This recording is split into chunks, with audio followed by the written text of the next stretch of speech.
मांझा बोलो कौन सा वापरने का पतंग तो पाम वापरेंगे बोलो ना वो बोलेंगे जल्दी आगे जाओ वो बसना है यार वो चालू कर हम लोग टाइम का वो बहुत यार पूरा लाइव चालू कर दिया गाना चालू हो ये आ जाओ बस कर ये बस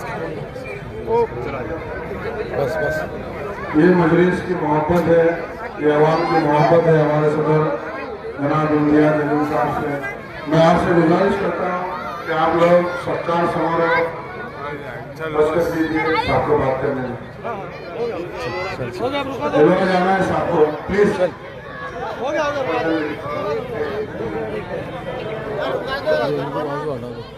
अरे ओ मामा चलो बस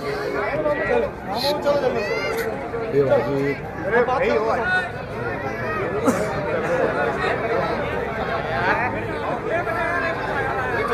वाजिद ये वाजिद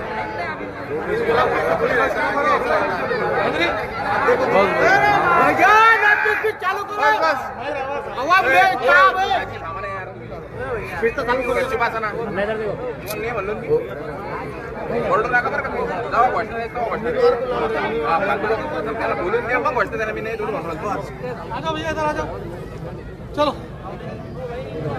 आ जाओ ये बाजू हट जाओ बस तुम बस जागीर बस चलो यार दौलताबाद सर्कल के हमारे उम्मीदवार मेरे छोटे भाई मती सैयद मती और प्रतिभा कृष्ण साबड़े इनके लिए मैं आप लोगों के बीच में दरखास्त करने के लिए आया हूँ, आप लोगों से इल्तिजा करने के लिए आया हूँ कि हमारा एक नौजवान साथी सैयद मतीन आपका अपना बेटा है, आपका अपना भाई है, आपका अपना दोस्त है, हमारी ये बहन जो आज मजलिस इत्तेहाद और मुस्लिमीन के पतंग की निशानी के ऊपर खड़े हुए हैं, उन सब के लिए मैं आप लोगों से दरख्वास्त करने के लिए आया हूँ। मुझे खुशी होती है जब नौजवान बच्चे सियासत के अंदर आगे बढ़ रहे हैं।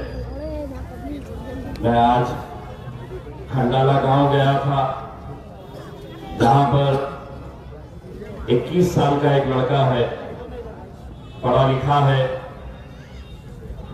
नबी पटेल जो कई साल भाजपा में रहे, लेकिन उनको एहसास हुआ कि अगर हमारी अपनी कोई जमात है, अगर हमारे लिए कोई आवाज उठाता है, बोलता है, लड़ता है, झगड़ता है, तो यकीनन मजलिस इत्तेहाद उल मुस्लिमीन वो जमात है। साथ ही साथ सैयद मतीन जैसे नौजवान जिनको मैं अपने खासदार के 5 साल के उस दौर में मैंने देखा था कि किस तरीके से मतीन आकर मुझसे लड़ता था कि हम दौलताबाद वालों ने आपके लिए बहुत काम किए हैं और आप दौलताबाद के लिए फंड दीजिए, काम करवाइए। तो मेरे हिसाब से थोड़ा गलत बोला है, 1 करोड़ से ज्यादा दिया था मैंने, लेकिन इस बात से ये आपको तसल्ली होनी चाहिए, एक इंसान आपके बीच का, आपके सामने पला बड़ा हुआ, आज वो इस मुकाम के ऊपर पहुंचा है। और जब तक हम अपने नौजवानों को आगे नहीं बढ़ाएंगे तब तक आने वाला मुस्तकबिल कैसा रहेगा। आज यकीनन हम जिला परिषद पंचायत समिति की हम बात कर रहे हैं, लेकिन सियासत के अंदर आपको कदम कदम के ऊपर जाना पड़ता है। आज जिस जमात के बारे में कहा जाता था कि हैदराबाद की एक जमात है MIM पार्टी, मतलब एक ही जात, एक ही धर्म और एक ही मजहब के बारे में बात करने वाली जमात है, ये सिर्फ मुसलमानों के ताल्लुक से बात करती है, मुसलमानों के लिए ही बोलती है, मुसलमानों के लिए भी लड़ती है। लेकिन आज जब मैं अपने बाजू मेरे भाई कृष्णा सावड़े को देखता हूं तो बताइए कौन ये कहता है कि मजलिस फिरका परस्त जमात है? बताइए, आज जब मैं जिला परिषद के इलेक्शन के अंदर एक पराठा समाज के भाई को जिला परिषद का टिकट देता हूं और इंशाअल्लाह आपको यकीन दिलाता हूं कि उसको जिताकर भी लेकर आएगी मजलिस इत्तेहादुल मुस्लिमीन। हमने कभी सियासत के लिए जात, धर्म और मजहब का इस्तेमाल नहीं किया है और यही वजह है कि आज अल्हम्दुलिल्लाह आज महाराष्ट्र भर में जो मजलिस मजबूत हो रही है, स्टेज के ऊपर जब मैं ये नौजवान लड़कों को देख रहा हूं मेरे पीछे 33 उम्मीदवार जो मजलिस के टिकट के ऊपर जीत कर आए, हमारे हाजी शेरू साहब जो हमारे सबसे सीनियर मेंबर है, जो बीच की कुर्सी थी वो मुझे बिठाने के लिए वो कुर्सी रखी गई थी, लेकिन हम बुजुर्गों का एहतराम करते हैं। उस कुर्सी के ऊपर अगर कोई बैठेगा तो हमारा बुजुर्ग ही बैठेगा, हाजी शेरू साहब। हम मजलिस के अदना से छोटे से सिपाही है। आज स्टेज के ऊपर जब मैं ये नौजवानों को देखता हूं, मुदस्सिर अंसारी हो, मेराज पठान साहब हो, मनोज राहुल हो, हमारे मोहसिन खान साहब हो, मिलिंद शेजवर साहब भी हमारे से इलेक्शन लड़े थे। मिलिंद भाई थोड़ा पहले अगर आ गए होते थे, थोड़ा पहले आ जाना था, निकल गई होती आपकी भी बात। तो लोग कहते थे MIM की तो अब 8 सीटें भी आना मुश्किल है, 10 सीटें बड़ी मुश्किल से आ जाएगी। मेरे घर के सामने खड़े रह के मीडिया वाले ये खबर देते थे कि इम्तियाज जलील का विरोध हो रहा है, मजलिस खत्म हो चुकी है। अरे इम्तियाज जलील ने 1 साल के अंदर 2 हार देखी है, 2 शिकस्त इम्तियाज जलील ने देखा है। एक MP का इलेक्शन आया तो उस इलेक्शन के अंदर हमारी हार हुई। उसके बाद जब MLA का इलेक्शन आया तो एक तरफ भारतीय जनता पार्टी, एक तरफ शिंदे की शिवसेना और अजीत दादा की NCP एक तरफ थे और हम अकेले लड़ाई लड़ रहे थे। 92,000 वोट भारतीय जनता पार्टी को मिलते हैं और अकेले हम लड़कर 90,000 वोट तक हम पहुंचते हैं। महज चंद 100 वोटों से हमारी शिकस्त होती है। जब MP का इलेक्शन हारे तो लोगों ने कहा कि अब मजलिस खत्म हो गई है, MIM पूरी तरीके से खत्म हो गई है।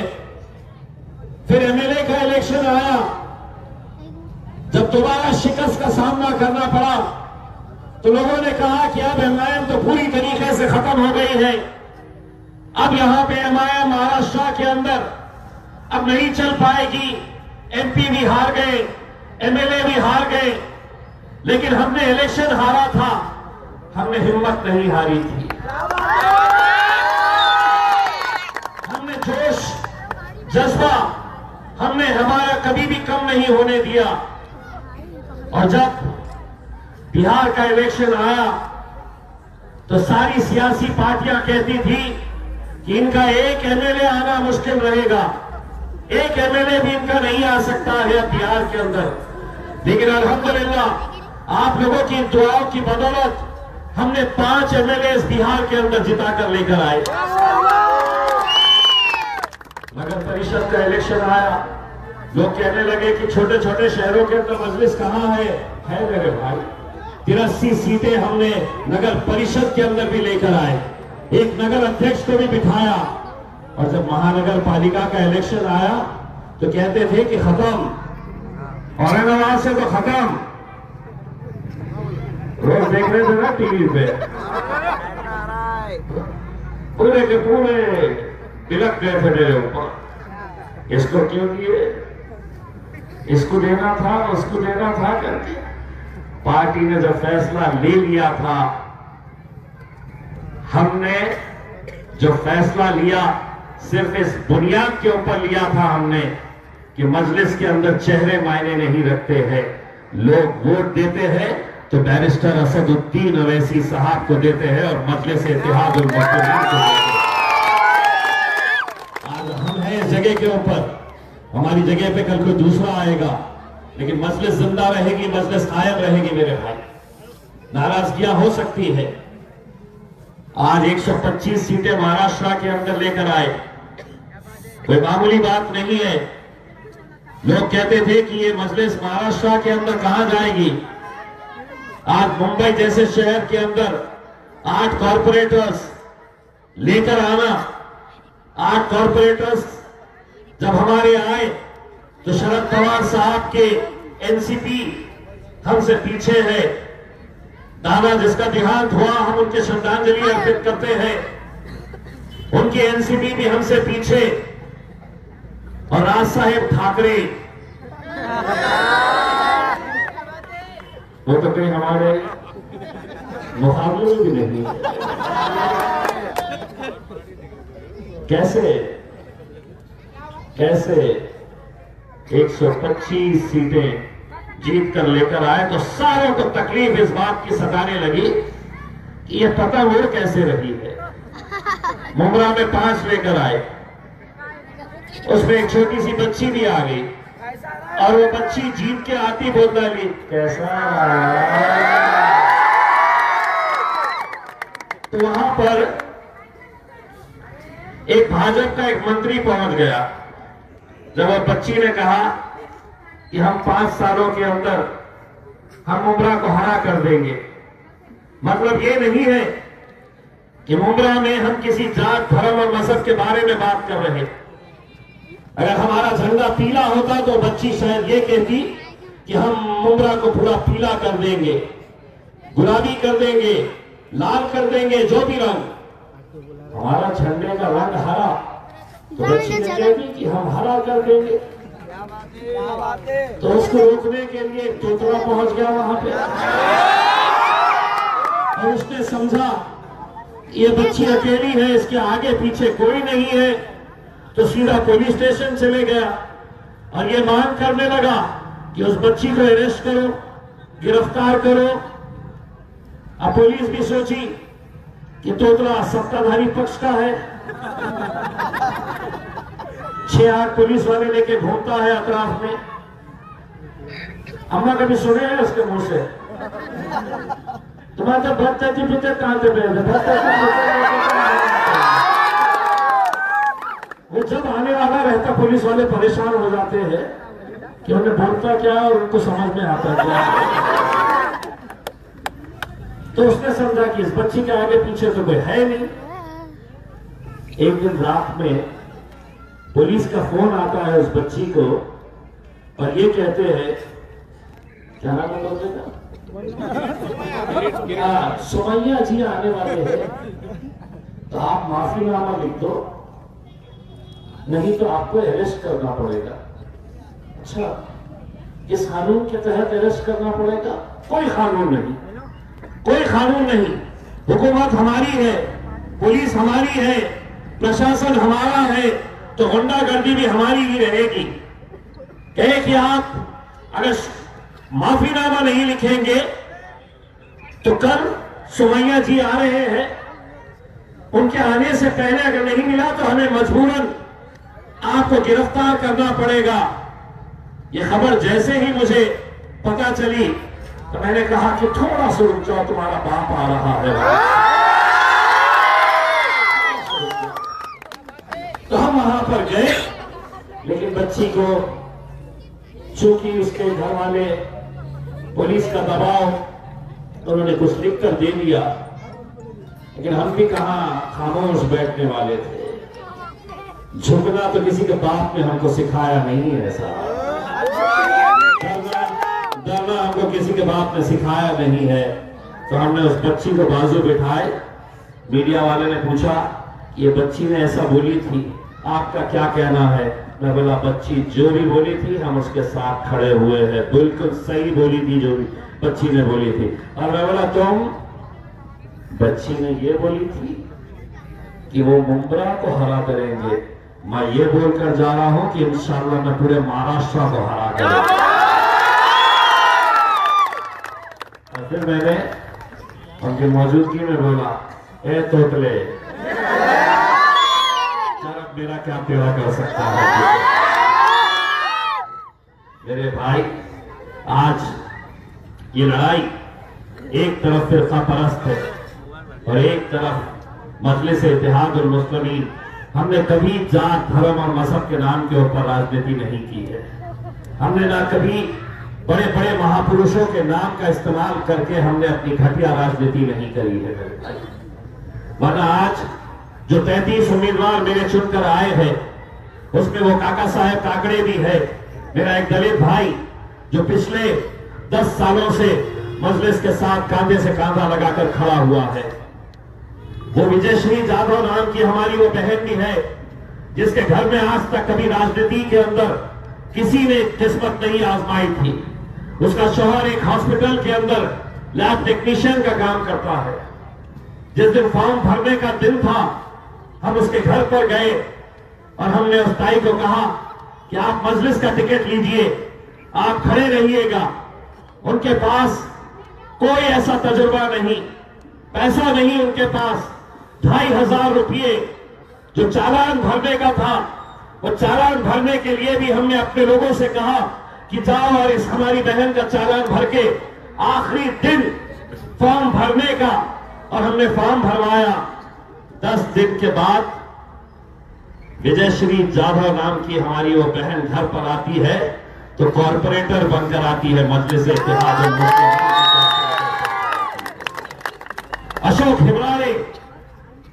अशोक हिब्रारे जिस महानगर पालिका के अंदर, ऐका साहब, जिस महानगर पालिका के अंदर सफाई कामगार था, एक सफाई कामगार की हैसियत से वो नौकरी करते थे। औरंगाबाद महानगर पालिका के अंदर 28 साल सफाई कामगार बोल के अशोक हिब्रारे काम करते थे। मजलिस के साथ इलेक्शन से महज 8 दिन पहले जुड़े और आज अल्हम्दुलिल्लाह यही अशोक हिब्रारे जिस महानगर पालिका के अंदर झाड़ू उठाकर साफ सफाई करने का काम करता था, उस अशोक हिब्रारे को मजलिस इत्तेहादुल मुस्लिमीन ने उसी इदारे के अंदर कॉर्पोरेटर बनकर भिजाया है। और फिर हम पर इल्जाम नहीं, हम फिरका परस्त है, हम जातिवादी है।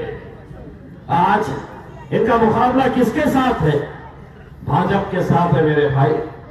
मुझे पता चला है आज इस मुल्क के अंदर अगर सबसे ज्यादा अगर हराम की दौलत अगर किसी के पास है, बेईमानी की और हराम की दौलत अगर किसी के पास है, तो वो इस मुल्क के वजीर आजम नरेंद्र मोदी और उनकी पार्टी भारतीय जनता पार्टी के पास है। इलेक्शन पे इलेक्शन कैसे जीत रहे, पूछो इनसे, पूछो मतीन से। कल एक रैली क्या निकली, एक एक के घर पे जा जाकर 2,000 रुपये 1,000 रुपये बांटे गए कि इनके साथ नहीं जाना, इनके साथ नहीं जाना। अरे 1,000 2,000 रुपये में तो अच्छी ब्रीड के कुत्ते भी नहीं मिलते हैं। और तुम पैसों के बल के ऊपर इलेक्शन लड़ेंगे, इलेक्शन जीतेंगे। आप लोगों को सिर्फ इतना करना है, 7 तारीख के दिन इलेक्शन होने वाला है। इनका क्या नंबर है, क्या नाम है, इनका क्या नाम है, क्या नंबर है ईवीएम मशीन के ऊपर किसी को नहीं। जाना, ईवीएम पे नजर दौड़ाना, पतंग दिखा, इतना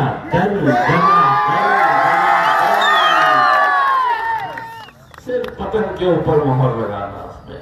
बाकी अगर एक बात अच्छी तरह से समझ ले, मैं खास तौर से मुसलमान और दलित भाइयों से यह कहना चाह रहा हूं, अगर तुम्हारा एक वोट भी अगर भारतीय जनता पार्टी के किसी उम्मीदवार के पास गया तो ये समझ लेना तुम कि तुम संविधान विरोधी है, तुम बाबा साहब अम्बेडकर को मानने वाले नहीं है।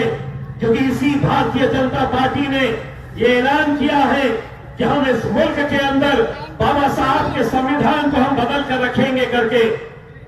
लेकिन उन्हें क्या मालूम है, उन्हें क्या मालूम है कि हमारे ये दलित भाई के पीछे ये नीले के साथ हरा रंग के पीछे खड़ा है।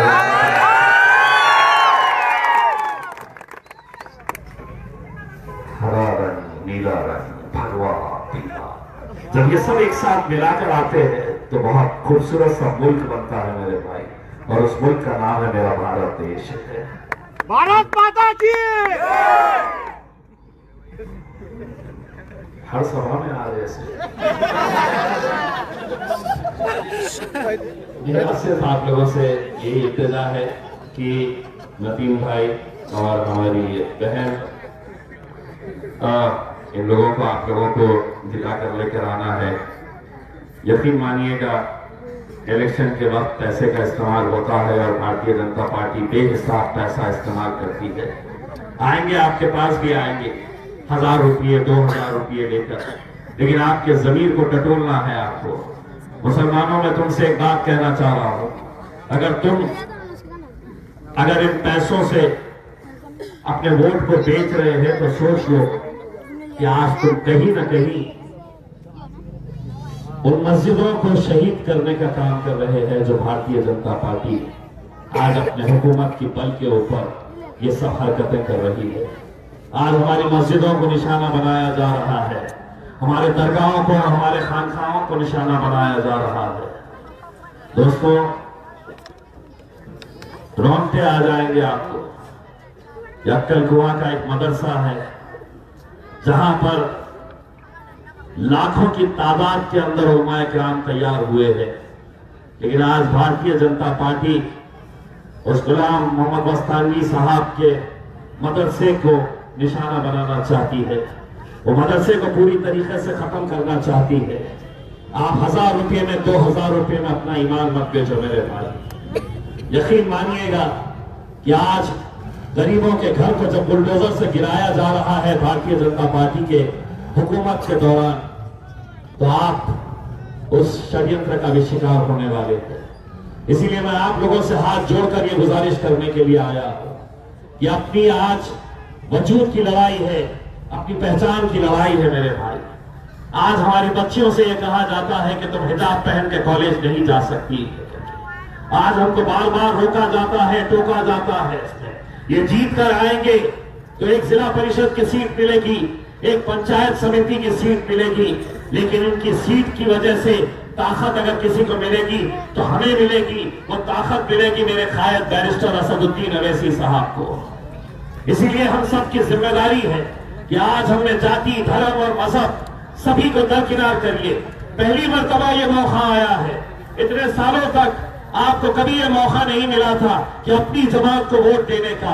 आज पहली मर्तबा ये मौका आया है कि मजलिस आज मैदान के अंदर उतरी है। आप लोगों को ये सुनहरा मौका मिला है कि 7 तारीख के दिन आप लोग पतंग की निशानी के ऊपर मोहर लगाइएगा और इंशाअल्लाह 9 तारीख के दिन हम सब मिलकर जश्न मनाएंगे। मैंने हमारा दोस्त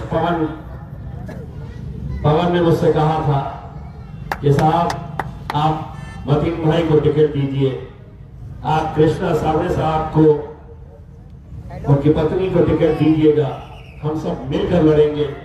आज वक्त आया है मेरे भाई। मैं तमाम जाति, धर्म और मजहब के लोगों से ये कहना चाहता हूं कि हमने कभी भी जात और धर्म के नाम के ऊपर ना इलेक्शन लड़े हैं और ना हम लड़ेंगे, लेकिन एक मर्तबा आप हमें आजमा कर दीजिएगा। उसमें जो काम, जो वादे हम कर रहे हैं, मतीन भाई जो वादे आपसे कर रहे हैं, इंशाअल्लाह उसको पूरा करने के लिए हम पूरा खंभीर तरीके से उनके पीछे खड़े रहेंगे। बस आप लोगों से यही इल्तिजा है कि 7 तारीख के दिन जाना ईवीएम के ऊपर पतंग देखना और उसके बाद बताओ कैसा उड़ाते हैं, पतंग कैसा उड़ाते हैं, बताओ। क्या करें, घुमा दो।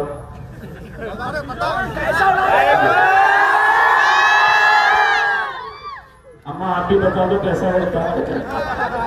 देखिए वेरी गुड, बहुत अच्छी, जज़ाकल्लाह, बहुत बहुत शुक्रिया। इंशाल्लाह